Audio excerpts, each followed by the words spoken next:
Voilà, bienvenue dans le nouveau monde, les amis. Bienvenue dans le nouveau monde, celui où l'Olympique Lyonnais gagne des matchs de foot en match de préparation. Victoire 3-2 sur le terrain du WSG Tyrol. Certes, une équipe modeste, mais une équipe professionnelle quand même. Hein. Un match disputé sous une pluie diluvienne en Autriche, comme quoi ils n'ont pas la chance d'avoir un bel été comme nous. Match un peu chaotique, on va pas se mentir, mais on va avoir le temps de décrypter tout ça tous ensemble. Comme vous le voyez, l'overlay est nouveau et comment dire, il est expérimental. Hein. Ce sera finalisé plus tard. Pour l'instant, on fait avec ce qu'on a pour le moment et j'ai pas envie de réutiliser l'ancien overlay. Effectivement, les couleurs sont inversées. Je vais modifier ça tout de suite. J'espère que vous allez bien. C'est le premier débrief de cette saison. Premier débrief. Je sais pas combien il y en aura cette saison. On va essayer de faire au max pour qu'il y en ait le plus possible. Mais on va débriefer la plupart des matchs de ce début de saison parce que j'ai le temps, tout simplement. Enfin, j'ai le temps. J'ai pas trop le temps parce que là, on est en plein Tour de France. Mais voilà, il y a de quoi faire, donc on va le faire. En commençant par ce premier match contre le WSG Tyrol et on va essayer de faire les débriefs de tous les matchs amicaux de cette pré-saison. Voilà, normalement c'est bon, ça s'est mis de bonnes couleurs. Incroyable, vous avez vu comme je suis fort, je peux tout faire en même temps. Le maillot Mikotadze noir est acheté. Moi j'ai acheté le maillot noir avec Lacazette 10 derrière, parce qu'on sait pas encore le numéro de Mikotadze. Été juillet, les gens partent en vacances pendant que 50 pélos matent un match sous la flotte. Il y en a qui ont des vacances particulières. Hein. T'as une alerte Windows. Oui, c'était Photoshop. Pour le changement de couleur, ici, là. Waouh, regardez. Voilà, bon, c'est pas du tout le rendu final. Hein. Pas du tout le rendu final. On va commencer ce débrief par deux petites choses. La première, si vous êtes sur YouTube, sachez que vous pourrez, à partir de cette saison, voter pour les notes des joueurs. Il suffira d'avoir un compte Twitch. Il faudra quand même avoir un compte Twitch. Vous vous connecterez sur l'application dédiée avec votre compte Twitch. Pour l'instant, elle n'est pas encore finalisée, mais vous pouvez déjà participer à l'élaboration du débrief de l'année prochaine avec cette petite commande, ce lien qui va s'afficher dans le chat Twitch et qui sera affiché dans la description YouTube pour une boîte à idées, tout simplement. Les choses que vous aimeriez voir pour le débrief de la saison prochaine, des choses que vous voudriez voir mettre en place, des choses qui vous saoulent, les choses que vous voudriez voir disparaître, j'en sais rien. Vous pouvez contribuer à tout ça, vous pouvez voter pour les meilleures idées, vous pouvez downvote les idées. Voilà, c'est Cédric qui a mis ça en place et ça permet de préparer au mieux le débrief de l'an prochain, sachant qu'il nous reste grosso modo un mois pour changer tout l'aspect visuel, pour construire tout ce qu'on veut proposer à tout ça. Donc voilà, n'hésitez pas à participer à ce petit truc-là, n'hésitez pas à mettre en commentaire directement sur YouTube les choses que vous voudriez voir ajouter ou dans le chat, hein, je vous lis de toute façon. Merci Croustillant pour l'abonnement de niveau 1, merci beaucoup. On peut voter la disparition de Guy Storban. Bah, normalement, il est courtisé, donc il devrait s'en aller. Voilà, on va débriefer ce match amical. Évidemment, on n'en tirera pas des énormes conclusions, parce qu'il n'y a pas d'énormes conclusions à en tirer. C'est quand même la première conclusion qu'on peut tirer, c'est que c'est quand même vachement mieux que l'an dernier. Alors, on est au début des matchs amicaux, mais je vous rappelle que les matchs amicaux de l'an dernier, c'était une victoire 2-1 contre 2 Sheffers, et ensuite 0 but marqué pendant toute la prépa. Donc là, certes, c'était Chassieux, c'était très faible, mais c'est quand même une victoire 7-0, c'est pas une victoire 2-1. Et c'était Tyrol, c'est une équipe qui est relativement faible, mais ça reste une victoire quand même. Et on notera d'ailleurs les mots de Pierre Sage à la fin de ce match. Pierre Sage a dit deux choses. Il a dit on est pour l'instant dans une période très intense où il y a 9 entraînements par semaine. Et il a dit, je cite, on s'en fout de gagner contre Chassieux, on s'en fout de gagner ce soir. Il explique bien que les joueurs sont dans une phase où physiquement ils sont sous pression et ils sont focus sur le foncier, hein, c'est ce que disait Laurent Blanc. Ça les empêche pas de commencer à jouer au foot, mais les matchs amicaux sur lesquels on devra juger le contenu seront les derniers, donc probablement Arsenal, même Saint-Pauli dans quelques jours. Faudra pas vraiment juger le contenu. Malgré ça, le contenu sur le terrain est certes pas totalement abouti, évidemment, mais il y a certaines choses positives à en tirer, certaines conclusions qu'on peut déjà en tirer et certaines choses qu'on peut mettre en avant. Voilà, victoire 3-2. 2-0, 2-1, 2-2, puis 3-2 pour l'Olympique Lyonnais. Un match où on a eu un petit relâchement en seconde période, ce qui peut facilement se comprendre. Et une conclusion plutôt positive, puisqu'on voit que cette équipe arrive à se remettre à l'avant, même en match amical, même après avoir été remontée de 2 buts, y compris sur un terrain un peu dégueulasse, parce qu'il avait beaucoup plu, on entendait les éclairs dans le fond du stade. Ouverture du score de Corentin Tolisso de la tête sur corner, Corentin Tolisso qui double la mise d'une superbe frappe enroulée. Derrière, Tyrol va revenir à la marque avec, je sais même plus qu'est-ce que c'était comme, je crois que c'est un corner aussi, non, je sais plus, et une frappe frappe qui touche la transversale et qui est reprise de la tête devant un Lopez. Non, c'était un coup franc, pardon. Coup franc sous le mur, qui est dévié et sur lequel Lopez regarde le ballon passer. Et deuxième but, c'est une frappe magnifique qui vient taper le poteau. Et il y a l'attaquant de Tirol qui vient mettre la tête. Derrière, Maxence Cacré sur une bonne combinaison qui vient porter le score à 3-2. C'est un peu anecdotique. Un petit peu anecdotique, mais quand même, il y a un certain nombre de choses qu'on peut en déduire. Déjà, la première, c'est que l'OL a voulu jouer en 4-4-2, donc ça accrédite la thèse de Pierre Sage qui prépare une potentielle compo avec Mikotadze et Lacazette, ou Mikotadze et quelqu'un d'autre, ou Lacazette et quelqu'un d'autre, mais en tout cas, il y a une tentative de la part de Pierre Sage de jouer avec un 4-4-2 à plat. On a vu une compo avec Benrahma côté gauche et El Djebaili, qui d'ailleurs a été plutôt intéressant côté droit, et une attaque composée de Molébé Orban en première période, et de, je sais même plus, Baldé, je crois. Non, Baldé était côté droit, c'était qui en pointe en deuxième période? Je l'ai noté en plus. Je sais qu'il y avait Le Penant, mais j'ai oublié le reste. Alors, la deuxième période, c'était Romain Perret. Romain Perret, Johan Le Penant, qui est venu colmater les brèches. Encore une fois, voilà, il ne faudra pas en tirer des grandes conclusions. C'était plus histoire de mettre des joueurs sur des terrains plutôt qu'autre chose. Mais les deux périodes ont été commencées en 4-4-2 à plat, donc ça confirme l'idée d'un double pivot et d'une double pointe. Est-ce que ça a fonctionné? On n'en sait rien. En attendant, on a vu des choses positives, par exemple les ailes qui étaient plutôt intéressantes, notamment avec l'entrée de Baldé. On a vu des choses intéressantes au niveau de l'attaque aussi, même si Molébé a été probablement un peu mieux que Gift Orban qui a été encore très brouillon. Et on a vu des choses moins intéressantes. Par exemple, en première période, on avait droit à un double pivot Tolisso-Matic. Alors certes, Tolisso a mis 2 buts, mais dans le jeu, c'était pas encore ça. On a vu qu'au pressing, ils étaient un petit peu à la ramasse. Nemanja Matic a été très très inquiétant sur ce match. Alors encore une fois, c'était un match amical, on va pas non plus l'enterrer là-dessus, mais c'est dans la continuité de sa fin de saison, c'est-à-dire un petit peu brouillon, un petit peu à la rue. Il va falloir qu'il se mette un coup de pied au cul, l'ami Matic, parce que ce double pivot-là, vous savez, un double pivot en 4-4-2, il faut que les deux joueurs au milieu de terrain aient de l'abattage, et c'est probablement pas avec Nemanja Matic et Corentin Tolisso que ça va passer. C'était beaucoup mieux en seconde période, beaucoup mieux encore, il faut le dire vite. On avait un milieu qui était composé de Maxence Cacré et de Mohamed Diawara. Maxence Cacré qui a confirmé son statut de meilleur milieu de l'effectif.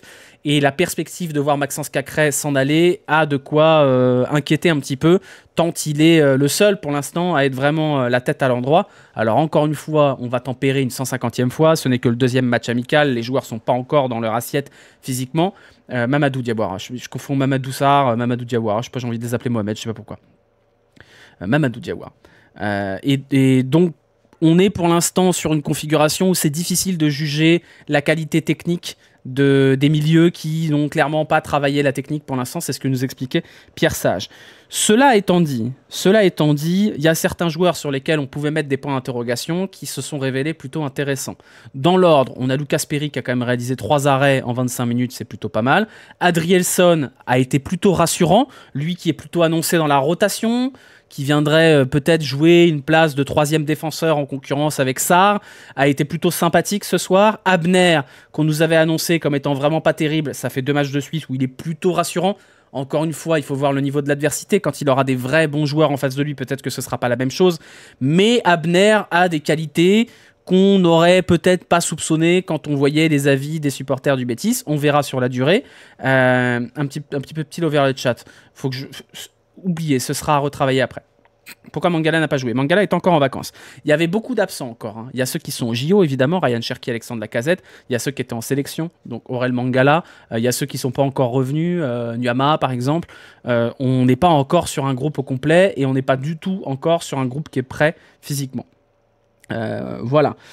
On a pu aussi observer des valeurs sûres. Par exemple, Clinton Mata, que j'ai trouvé vraiment excellent. Mama Baldé, qui est rentré en seconde période et qui a été, à mon sens, hyper actif. Je pense que Mama Baldé, c'est un profil hyper important dans ce club. Il sera peut-être pas titulaire, mais c'est un mec qui est capable de colmater toutes les brèches et surtout qui a un impact physique qui est très intéressant. On le voit sauter haut, on le voit courir vite. Alors oui, il était encore maladroit aujourd'hui, mais est-ce que c'est vraiment grave dans un match amical? Moi, je trouve que voilà, Mama Baldé a une belle rédemption depuis sa première partie de saison absolument catastrophique. Et je pense que Mama Baldé va peut-être jouer un peu plus que le super sub ou le colmatage de brèche. Je ne serais même pas étonné que Mama Baldé vienne en contention avec un poste sur le côté droit en concurrence avec Nyama. Voilà. Quoi d'autre? La deuxième période un peu faiblarde quand même. On avait une compo en première mi-temps qui était un peu approximative aussi. Hein. Molebé Orban, ce ne sera pas l'attaque l'an prochain. Mais la compo en seconde période se rapprochait un peu plus d'une compo d'équipe normale. On avait Kaleta Tchar O'Brien en défense. On avait Maitland Niles à droite avec Baldé, Kakré Diawara, Fofana aussi à gauche. Ça n'a pas été joli pendant 30 minutes. Encore une fois, retenons les paroles de Pierre Sage qui a dit les joueurs ils sont dans un état physique un peu rincés parce qu'ils sont en pleine prépa physique et ils s'entraînent énormément sur le foncier. Il a dit, Pierre Sage, c'est comme si les 90 minutes c'était les 10 dernières minutes d'un match. Donc on peut comprendre qu'il y a des approximations. Encore une fois, ce n'est que le deuxième match amical et il n'y a rien d'alarmant. Il n'y a rien d'alarmant. Fofana était plutôt bon aussi. Après Fofana, on n'est pas surpris, hein. Il a des qualités évidentes et il a des qualités de projection, de percussion qui sont vraiment évidentes. Molebé était comment? Molebé était assez intéressant, pas flamboyant, tout comme Perret, hein. Mais les jeunes, dont on n'attend pas grand-chose cette saison, hein, parce qu'ils vont avoir du mal à se faire une place, d'autant qu'il y a beaucoup de joueurs, donc il faut balancer par-dessus bord. Mais les jeunes qui ont pris place dans ce match, c'est-à-dire Molebé, Perret et El Djebaili, ont plutôt montré des choses positives. Merci The Hannibal pour l'abonnement. Le F-word. F-word. El Djebaili, je l'ai trouvé assez intéressant. Il était aligné sur l'aile droite. Il a été plutôt sobre, plutôt intéressant. Je ne sais pas s'il aura sa place dans le groupe cette saison, mais sur ce qu'il a montré, c'était plutôt positif. Donc je suis curieux.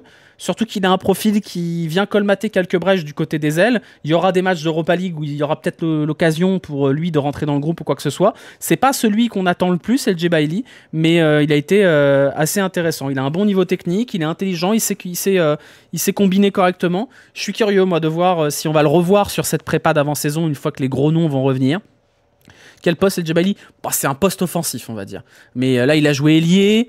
Il peut jouer un peu plus dans l'axe éventuellement. Voilà. Je ne sais pas pourquoi, mais El Arouche n'est pas dans le groupe. El Arouche ne s'entraîne pas. El Arouche n'est pas à l'entraînement et n'est pas dans le groupe en Autriche. Et il va falloir arrêter avec El Arouche parce que ça commence à faire un an qu'il est blessé. Je pense qu'il faut le laisser tranquille en espérant qu'il revienne un jour. Pourquoi Niakate a joué tout le match? J'en sais rien. C'est une très bonne question. Où est Momo? Momo, il est à Lyon, là. Il est à Lyon. Molebé ou Orban? Orban est sur le départ, on le sait. On le sait, Orban est sur le départ, il n'y a pas de place pour lui dans une attaque où il y aura Lacazette, Mikotadze, Baldé et où il y a un Molebé qui pousse quand même. Donc s'il y a une offre correcte, je pense que Gift Orban s'en ira. D'autant qu'il y a pas mal de clubs en Ligue 1 qui cherchent un neuf. Rennes vient de perdre Terrier, Monaco du coup n'a pas réussi à faire Mikotadze. On ne sait jamais, Orban il peut rebondir assez rapidement. Hein. Il a 21 ans. Il a montré des choses sur les dernières années, même si à Lyon, il ne s'est pas beaucoup illustré. Voilà, bon. Baldé joue sur le côté quand même, principalement. Pour moi, il y a une place en remplaçant. Baldé, il peut jouer dans l'axe. Hein. Il joue dans l'axe, il joue sur le côté. C'est un homme à tout faire. Il faut des mecs comme ça. Hein. Il faut des mecs comme Baldé. Je pense que Baldé, il est vraiment indispensable à ce groupe parce qu'il a une mentalité qui est parfaite, parce qu'il est capable d'amener des choses en fin de match, notamment de l'impact physique, de la rapidité, de la vitesse, et parce que quand il a la tête à l'endroit, c'est vraiment un super joueur. Donc je pense qu'il y a la place pour Baldé pour aller colmater l'intégralité des brèches des potentiels 4 postes en attaque dans une saison où il y aura 50 matchs. Moi, je suis très content qu'on ait levé l'option d'achat de Mama Baldé. J'aurais vraiment pas dit ça en janvier. Et je pense qu'il va avoir un rôle à jouer cette saison, voire peut-être même après, parce qu'il est encore plutôt jeune, hein, Baldé. Il n'a pas encore 35 ans. Donc voilà.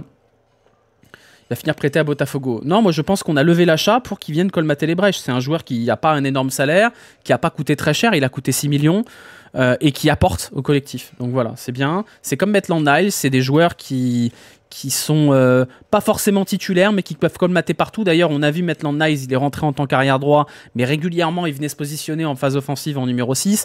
Donc, c'est des joueurs qui vont être précieux dans la globalité des 50 matchs qu'on va discuter cette saison, normalement.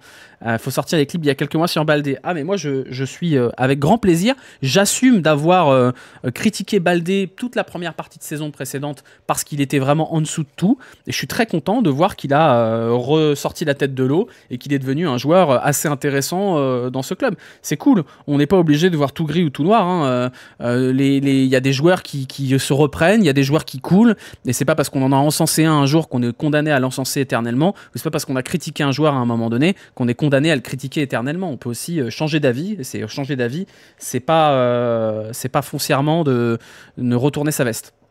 Voilà. Qu'est-ce que j'ai noté d'autre ? Bon, Anthony Lopez qui a joué la deuxième période. Bon, il y a quelques beaux arrêts quand même. On va pas dire qu'il est fautif sur les 2 buts. Il est peut-être un peu passif, pas foncièrement fautif. Hein. Je veux dire, le coup franc dévié, bon bah pas de bol. Et la frappe sur la barre ou derrière les reprises de la tête, bon bah pas de bol. Maintenant, effectivement, y a-t-il vraiment de la place pour Lopez dans cet effectif désormais? Je suis pas certain. Je suis pas certain. Il y a plein de joueurs dont on va pas entendre parler, je pense, d'ici la reprise, qui sont clairement dans le loft. Bon, ça risque d'être un problème. Le fait que Lopez reste risque d'être un problème parce qu'on voit qu'on lui donne quand même du temps de jeu sur les matchs amicaux, donc ça veut dire qu'il n'est pas totalement exclu du groupe et qu'il n'est pas totalement sur le départ. Donc ça risque d'être un problème parce que soit on décide que Anthony Lopez est gardien numéro 2 et à ce moment-là c'est plutôt logique qu'il ne joue pas les matchs amicaux, soit on ne sait pas trop ce qu'on peut en faire et on partage. Est-ce que c'est vraiment la bonne situation d'avoir un gardien numéro 1 et un gardien numéro 1 bis? Je suis pas certain. Donc ça on verra, peut-être que ça se clarifiera sur la suite de la prépa et que ça se clarifiera sur le mercato, même si j'ai quand même des doutes sur la capacité de Lopez à trouver une offre à la hauteur de ses ambitions, en tout cas salariales, mais ça risque d'être un souci. Il faudra sûrement faire un choix entre Diawara et Le Penant. Au milieu de terrain, je pense que Diawara peut être prêté. Il faudra en prêter un des deux, ça c'est sûr. J'ai des doutes sur le fait qu'on vende Tolisso. Je pense que ça ne sera pas le cas. Je pense que ça, je l'aime bien. Et que Tolisso n'a pas envie de partir. Et que de toute façon, le salaire de Tolisso est tellement élevé que je vois pas, à part l'Arabie Saoudite, qui reste placé sur Tolisso. Ensuite, on a Mangala qui partira pas. On a Cacré qui risque de partir. Et derrière, on a du Le Penant, du Diawara. Le Penant, j'ai quand même l'impression que Sage compte dessus. Et je serais plutôt de l'avis de ceux qui pensent que Le Penant est un bon joueur potentiellement et peut progresser. Diawara, il est encore très jeune. Je pense qu'il a un bon avenir devant lui, Diawara. Mais quitte à en prêter un des deux, je pense que je préfère prêter Diawara. Mangala part pas. Ah bah Mangala, normalement, il reste cette saison. Hein. Voilà, il reste. Hein. Cacré a des touches. Pour l'instant, il n'y a pas du tout de nouvelles concernant des offres ou des touches de Cacré. Ça ne veut pas dire qu'il n'y en a pas. Ça veut juste dire qu'en tout cas, ça ne sort pas. Mais moi, j'ai absolument aucune info, aucune rumeur qui me dit que Cacré serait courtisé. Voilà. Le Penant, c'est un bon joueur, on l'a déjà vu, il sera utile avec tous nos matchs. Moi, je pense que Le Penant a sa place dans cet effectif. Pas en tant que titulaire, mais c'est un jeune joueur qui a montré des qualités sur ses 6 premiers mois à l'Olympique Lyonnais, qui a probablement été un peu cramé, car mis sur le devant de la scène trop vite. Et je pense que Le Penant peut avoir ce rôle de 3e ou 4e milieu dans la rotation. Je pense que c'est un joueur qui est potentiellement intéressant. Et si Sage ne comptait pas dessus, il ne l'aurait pas mis pour colmater les brèches en numéro 9. Alors, je pense pas que Johan Le Penant soit numéro 9. Hein. Mais même s'il n'est pas numéro 9, le fait de l'aligner dans une équipe, c'est lui faire confiance quand même. Donc voilà, je pense qu'il y a 2 sujets au milieu de terrain. 1, si Cacré s'en va, qui remplace Cacré? Est-ce que Mangala, c'est suffisant? Et 2, est-ce que Matic va tenir toute la saison ou est-ce qu'il va tomber en température, Matic? Auquel cas, si Matic tombe en température, il va falloir quelqu'un pour colmater la brèche. Est-ce que Le Penant peut suffire? Pas aujourd'hui, c'est une certitude. Est-ce que Le Penant peut tranquillement apprendre de Nemanja Matic et hausser son niveau de jeu? Peut-être. En tout cas, moi, j'enterrerai pas Le Penant tout de suite. Je pense qu'il peut progresser et devenir un joueur assez intéressant. Voilà, il faudrait que ce passage de témoin s'amorce cette saison, mais pour ça, il faudra que Matic il soit un peu plus dans son assiette que sur la fin de saison et sur ce match-là. Voilà. Je vois pas comment Cacré pourrait avoir 0 touche. À l'heure où je vous parle, il n'y a pas d'offre pour Cacré. Il n'y a pas d'offre. Ça peut changer demain, ça peut changer après-demain, mais à l'heure où je vous parle, je n'ai pas en tout cas de nouvelles concernant des offres sur Cacré. Il y a très très peu de choses qui sortent sur Cacré. Encore une fois, on est au tout début du mercato. Hein. On est on est le 19 juillet. On est au tout début du mercato. Ça va s'emballer à la reprise de la saison, après les JO. Et je pense pas que Cacré restera cette saison. Mais il faut anticiper que potentiellement, si Cacré s'en va, on n'est pas si fourni que ça au milieu. Voilà. T'as trouvé comment Fofana? Je l'ai trouvé intéressant comme d'hab. Moi, Fofana, vous connaissez mon avis dessus. J'aime beaucoup le joueur. Je pense qu'il a un potentiel fou. Je pense que c'est un des rares dans cet effectif qui répond au qualificatif de crack. Et je pense que ce sera la saison de l'éclosion pour Malik Fofana. À voir comment on gère la concurrence avec Benrahma. Est-ce que Benrahma va parfois jouer numéro 10? J'en sais rien. Mais voilà, quelles sont les ventes à venir? Alors pour l'instant, des ventes à venir, il y en a 0. Hein. Maintenant, les joueurs qui sont clairement en vente et qui ont une valeur marchande et qui vont probablement avoir des offres, c'est Jake O'Brien qui devrait partir. L'arrivée de Niakate est censée colmater ça. C'est Maxence Cacré qui devrait partir également. C'est Ryan Cherki qui devrait partir. Et déjà, s'il y a O'Brien, Cacré, Cherki qui partent, ça fera aux alentours de 60-70 millions. Et derrière, vous avez des joueurs qui doivent partir, qui ne seront pas vendus bien cher, ou alors voire même pas du tout. C'est Anthony Lopez qui devrait partir libre s'il a des offres. Sinali Diomandé, mais il n'y a pas d'offre non plus. Amin Sarr, mais il n'y a aucune offre. Ça fait un petit paquet de monde. Florent Sanchez également. Voilà, Lovren, je ne l'ai pas cité, mais Lovren évidemment. Almada est 10 ou 8. Il peut jouer les deux postes, il peut même jouer sur l'aile théoriquement. Nuama, il est ménagé pour l'instant. Il reviendra plus tard. Pourquoi ça traîne avec Dortmund pour Ryan? Parce que Ryan, il va jouer les Jeux Olympiques, donc je ne serais pas surpris que ça se décante tardivement du côté de Ryan Cherki. Là, il est en prépa. Peut-être que quand il reviendra à Paris, ce sera plus simple. Mais pour l'instant, je ne pense pas qu'il y ait d'inquiétude à avoir par rapport à Cherki. Tolisso, il va partir. Non, je pense pas. En tout cas, Tolisso, à moins d'une offre d'Arabie Saoudite, je ne vois pas où il part. Je ne vois pas. Voilà. Almada, c'est sûr qu'il va venir. C'est pas confirmé. Textor en avait parlé, mais c'est pas confirmé. Donc pour l'instant, Almada, on est au stade des rumeurs. On en parlera une fois que ce sera fait. On parlera de son niveau, du type de joueur que c'est et aussi des potentielles casseroles qu'il a au cul. Mais pour l'instant, non, il n'y a pas de confirmation pour Almada. Et si Cherki se blesse pendant les JO, ça capote. Oui, tout à fait. Tout à fait. Après, il faudrait qu'il se fasse les croisés. Hein. Donc on va peut-être pas espérer ça, quoi. Est-ce qu'on doit s'attendre à avoir des offres en fin de mercato comme les autres clubs savent qu'on a désespérément besoin d'argent? En fait, est-ce qu'on a désespérément besoin d'argent? Visiblement non. Maintenant, oui, hein, les clubs savent qu'on doit vendre, donc c'est le jeu aussi. Hein. Voilà. Pour moi, Almada, c'est pas vraiment un 8, ce serait le bridé. Pour moi, Almada, c'est un espèce de 8-10 à la Juninho. Et donc c'est plutôt dans un milieu à 3. Donc en vrai, à mon sens, Almada, il vient plutôt dans une optique de l'an prochain où tu joues dans un milieu à 3 ou un 4-2-3-1 avec Mikotadze et Lacazette qui n'est plus là. Donc on verra.